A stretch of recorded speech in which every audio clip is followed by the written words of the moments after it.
Les textes liturgiques du lundi 24 juillet 2023. Première lecture. Les Égyptiens sauront que je suis le Seigneur, quand je me serai glorifié aux dépens de Pharaon. Exode 14, 5-18. Lecture du livre de l'Exode. En ces jours-là, on annonça au roi d'Égypte que le peuple d'Israël s'était enfui. Alors Pharaon et ses serviteurs changèrent de sentiment envers ce peuple. Ils dirent: qu'avons-nous fait en laissant partir Israël? Il ne sera plus à notre service. Pharaon fit atteler son char et rassembler ses troupes. Il prit 600 chars d'élite et tous les chars de l'Égypte, chacun avec son équipage. Le Seigneur fit en sorte que s'obstine Pharaon, roi d'Égypte, qui se lança à la poursuite des fils d'Israël, tandis que ceux-ci avançaient librement.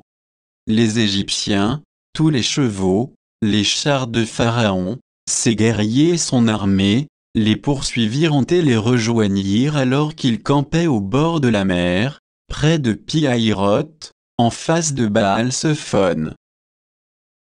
Comme Pharaon approchait, les fils d'Israël regardèrent en tête, voyant les Égyptiens lancés à leur poursuite, ils eurent très peur, et ils crièrent vers le Seigneur. Ils dirent à Moïse: l'Égypte manquait-elle de tombeaux, pour que tu nous aies emmenés mourir dans le désert?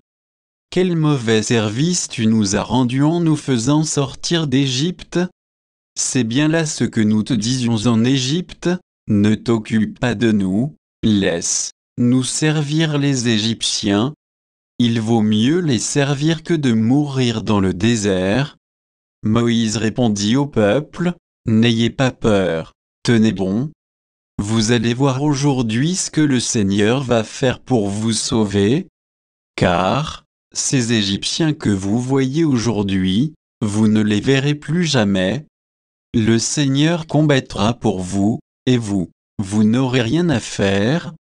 Le Seigneur dit à Moïse: pourquoi crier vers moi? Ordonne aux fils d'Israël de se mettre en route. Toi, lève ton bâton, étends le bras sur la mer, fends-la en deux, et que les fils d'Israël entrent au milieu de la mer à pied sec. Et moi, je ferai en sorte que les Égyptiens s'obstinent, ils y entreront derrière eux.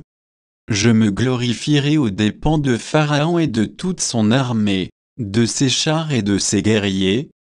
Les Égyptiens sauront que je suis le Seigneur, quand je me serai glorifié aux dépens de Pharaon, de ses chars et de ses guerriers.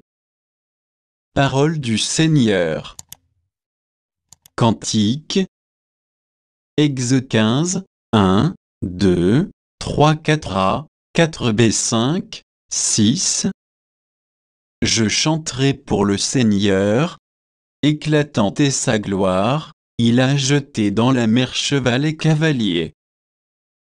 Ma force et mon chant, c'est le Seigneur, il est pour moi le salut, il est mon Dieu, je le célèbre, j'exalte le Dieu de mon Père.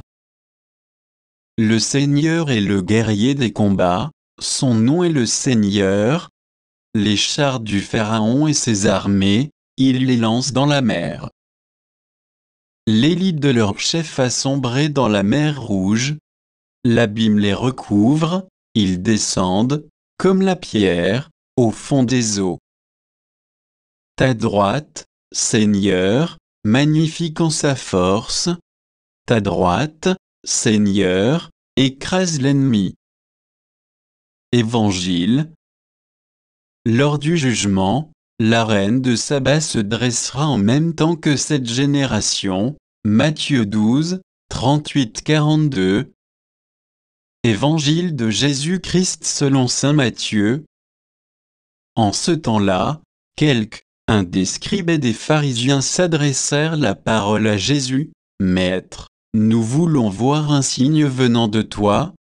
Il leur répondit: cette génération mauvaise et adultère réclame un signe, mais, en fait de signe, il ne lui sera donné que le signe du prophète Jonas. En effet, comme Jonas est resté dans le ventre du monstre marin 3 jours et 3 nuits, le Fils de l'homme restera de même au cœur de la terre 3 jours et 3 nuits. Lors du jugement, les habitants de Ninive se lèveront en même temps que cette génération, et ils la condamneront. En effet, ils se sont convertis en réponse à la proclamation faite par Jonas, et il y a ici bien plus que Jonas. Lors du jugement, la reine de Saba se dressera en même temps que cette génération, et elle la condamnera. En effet, elle est venue des extrémités de la terre pour écouter la sagesse de Salomon, et il y a ici bien plus que Salomon. Acclamons la parole de Dieu.